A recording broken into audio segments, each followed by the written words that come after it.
नमस्कार।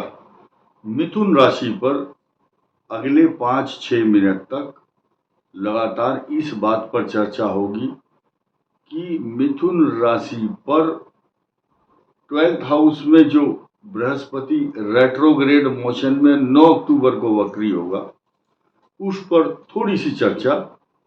साथ ही साथ 8 सितंबर से 16 मार्च तक लगातार राहु एक ही नक्षत्र पर संचरण और भ्रमण करता रहेगा, तो ये मायावी ग्रह मिथुन राशि के किस भाव में बैठ करके क्या प्रभाव देगा, जबकि आपके सप्तम और दसम भाव में ही उसका जो स्वामी है, 10th हाउस का जो लॉर्ड है बृहस्पति, ऐसे में जब वो 9 तारीख को रेट्रोग्रेड मोशन में वक्र गति में होगा तो वो शत्रु राशि में बैठा हुआ है। वैसे तो उसके क्या उस समय क्या मतलब है, क्या मायने हो सकते हैं, तथा ऐसी पोजीशन में जब बृहस्पति इस सृष्टि के ज्ञान, बुद्धि, विवेक, संतान, एजुकेशन, हर चीज को, साइकोलॉजी को जानने वाला, इस सृष्टि के में ज्ञान का प्रादुर्भाव करने वाला श्रेष्ठ ग्रह, देवताओं का गुरु, उसके बिना सृष्टि में सब कुछ अधूरा है। इसलिए उसका वक्री होना और वृषभ राशि पर होना और दसम भाव का स्वामी भी होना मिथुन के लिए क्या मायने रखता है। अब हम शुरू करते हैं। कहां से आरंभ करेंगे? सूर्य से शुरू करेंगे। पहले सूर्य को देख लें कि आपके चतुर्थ भाव में सुख का स्थान है, केतु भी वहां पर है। तो अभी ये मानकर चलिए 1 महीना आपकी यात्राओं पर ब्रेक लगने वाला नहीं है। अनायास खर्च, अनायास यात्राएं, परिभ्रमण, एंजाइटी, माता, मित्र, मकान, सवारी, पशु तथा सुख में बाधा पहुंचाने वाला। ऐसा समझिए कि चतुर्थ भाव आपकी चारपाई है या आपके डबल बेड है। वहां पर उद्विग्नता, एंजाइटी, तनाव तथा इतने सारे काम आपके सिर पर आ गए हैं कि आप बैठ नहीं पा रहे हैं। ये प्रिडिक्शन उनके लिए है जिनका मिथुन लग्न है या जन्म की मिथुन राशि है। एक बार और क्लियर कर दूं, जिनकी कुंडली में मृगशिरा नक्षत्र तृतीय और चतुर्थ चरण, आर्द्रा नक्षत्र और पुनर्वसु नक्षत्र के 3 चरण है। दोबारा क्लियर करने की आवश्यकता नहीं है। जो सभी दर्शक, सभी पढ़े लिखे हमारे सब्सक्राइबर हैं, उनको बार बार बताने की आवश्यकता नहीं है। आइए फिर बताते हैं। सुख का स्थान मिथुन के लिए, मिथुन लग्न के लिए भी एप्लीकेबल है ये। और दसम भाव, जहां पर राहु और ये केतु दोनों ने नक्षत्र परिवर्तन अभी 8 सितंबर को किया है। अभी 10 दिन बीते हैं। इन 10 दिनों में आपने अपने जो पोर्टफोलियो है, आपका जॉब है और आपकी जो कार्यशैली है या आपका वर्क प्रोफाइल चेंज होने वाला है, स्थान परिवर्तन है, कई सारी हलचल का जिम्मेदार ये शनि के नक्षत्र पर परिभ्रमण करने का कारण जो हुआ है, कुछ प्रभाव इसके पॉजिटिव मिथुन राशि पर देखने को मिलेंगे। इतने तक तो बात ठीक थी, लेकिन मिथुन लग्न या मिथुन राशि का 10th हाउस और 7th हाउस का लॉर्ड जब बृहस्पति मिथुन के 12th हाउस में बैठ करके जब वक्री होगा, इसके क्या मायने हो सकते हैं। ऐसी स्थिति में, क्योंकि दाम्पत्य जीवन का स्थान और दसम स्थान नौकरी, व्यापार, प्रतिष्ठा, ट्रांसफर, इंक्रीमेंट और आपकी जो सामाजिक प्रतिष्ठा, तरक्की, उस पर सीधा सीधा प्रभाव डालता है। अब यहां आंसर किस प्रकार से देंगे हमें नहीं मालूम कि आपकी कुंडली में जन्म लग्न के अंदर या जन्म कुंडली में बृहस्पति की क्या पोजीशन हो सकती है। अगर उसमें वो पोजीशन अच्छी नहीं है तो वहां भी वक्री है या शत्रु राशि में तीसरे, छठे और अष्टम भाव में है, तो इस दौरान मिथुन राशि और मिथुन लग्न के लिए कुछ विषम परिस्थितियां हो सकती हैं। आपको इस विषय में बहुत पॉजिटिव होकर के चलना चाहिए। कारण क्या है कि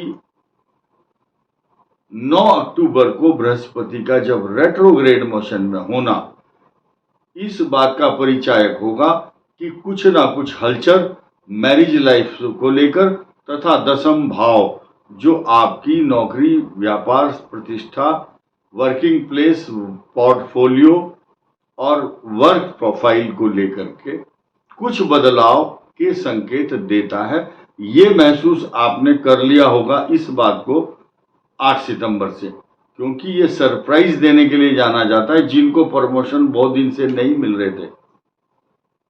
कुछ ना कुछ सकारात्मक पॉजिटिव बदलाव राहु जरूर देता है, लेकिन जब वक्र गति में बृहस्पति का होना during this period it may be create some change, कुछ बदलाव जरूर लाएगा। अब हम सीक्वेंस में चलते हैं।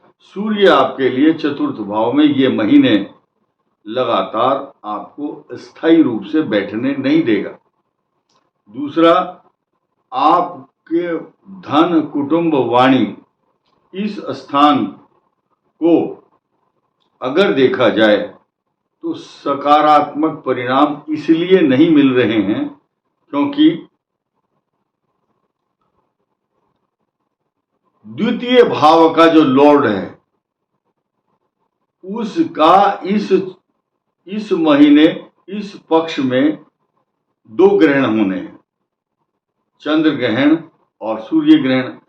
तो जब चंद्रमा पीड़ित होता है, मिथुन राशि में चंद्रमा को अच्छा इसलिए नहीं मानते क्योंकि सेकंड हाउस में बैठे हुए चंद्रमा की 12th राशि है मिथुन, इसके सकारात्मक परिणाम नहीं मिलते। लेकिन अगर वहां पर शुभ ग्रहों की दृष्टि कुंडली के अंदर होती है तो जीवन में धन, स्वर्ण, रत्न, आभूषण, मान सम्मान, पैसा, तरक्की, जायदाद, प्रॉपर्टी सब कुछ मिलता है। लिखा है चंद्रो ददाति धन कांचन भूमि लाभम।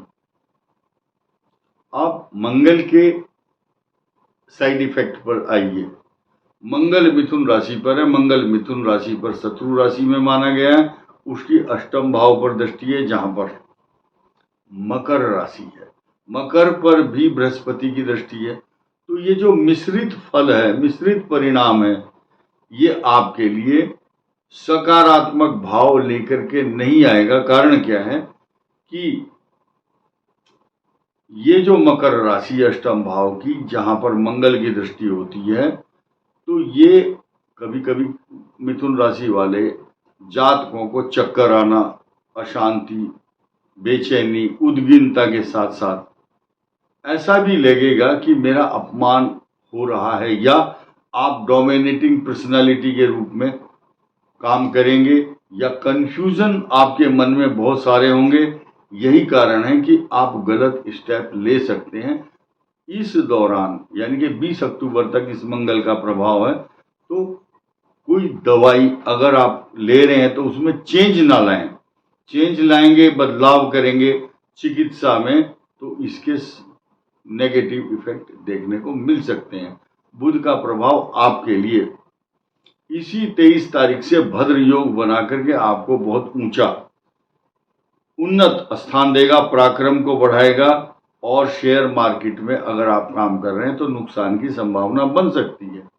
कारण क्या है कि 12th हाउस का लॉर्ड शुक्र है, लेकिन आपके पंचम विद्या, बुद्धि, ज्ञान, आपकी संतान, इनके लिए लगातार पॉजिटिव रिजल्ट इसलिए भी मिलेंगे क्योंकि आपका भाग्य स्थान में शनि आपको लगातार पॉजिटिव, अच्छे, सकारात्मक परिणाम देने के लिए एकदम तैयार है। साथ ही साथ रिस्क का काम, रिस्की इन्वेस्टमेंट, रिस्की वाहन चलाना या मैरिज लाइफ को इफेक्टेड और डिफेक्टेड करता है, क्योंकि अष्टम भाव जीवन साथी से जुड़े हुए स्वास्थ्य के मामलों का परिचायक है, रिप्रेजेंटेटिव है। आपके नौकरी, व्यापार, रोजगार से संबंधित आप बहुत सचेत होकर रहे। कुछ लोग कॉन्स्पिरेसी करके आपकी somebody will try to tarnish your image, कुछ लोग आपकी छवि को धूमिल करने का प्रयास कर सकते हैं। रिसोर्सेज ऑफ इनकम आपके कहीं से भी कम नहीं होंगे। और कुछ लोग जो आईटी सेक्टर में हैं या जॉब कर रहे हैं, टेक्निकल, बीटेक किए हुए या किसी भी फील्ड में, आप रिलेट कीजिए इस बात को, उस चीज से जोड़िए। आप काम कर रहे हैं, क्रेडिट दूसरा आदमी लेने का कोशिश करता है। ऐसी स्थिति में अगर आप बहुत अच्छा कोई व्यापार आपका चल रहा है तो इस दौरान किसी पर विश्वास ना करें, नहीं तो आपको लॉस हो सकता है। हानि से बचें और इकोनोमाइज योर एक्सपेंडिचर, अपने खर्च को नियंत्रण करें। You should control your budget in this particular month. इसके अलावा ऐसा कार्य ना करें जिससे आपको कोई नसीहत दे या आपके ऊपर पॉइंट आउट करें। रीजन ये है कि दसम भाव में आपके सुख और चैन को छीनने वाले दो ग्रह राहु केतु अचानक आपको उन्नति भी देते हैं, अचानक परेशान भी करते हैं, अचानक स्थानांतरण या जॉब प्रोफाइल को चेंज कराने के लिए आपको प्रेरित करते हैं। या आपका मन ऐसा होता है कि मेरा मन नहीं है इस काम में, अचानक डिसीजन ले लिया, मैं छोड़ देता हूं, रिजाइन करता हूं, या वहां ऐसा गलत माहौल बना हुआ आपके खिलाफ जो आपको उत्तेजित करने के लिए, ताकि आप ऐसा काम करें कि ठीक है भाई मैं तो छोड़ रहा हूं। माहौल ऐसा तैयार करने की कोशिश। इस वीडियो में इतना ही। धन्यवाद। नमस्कार।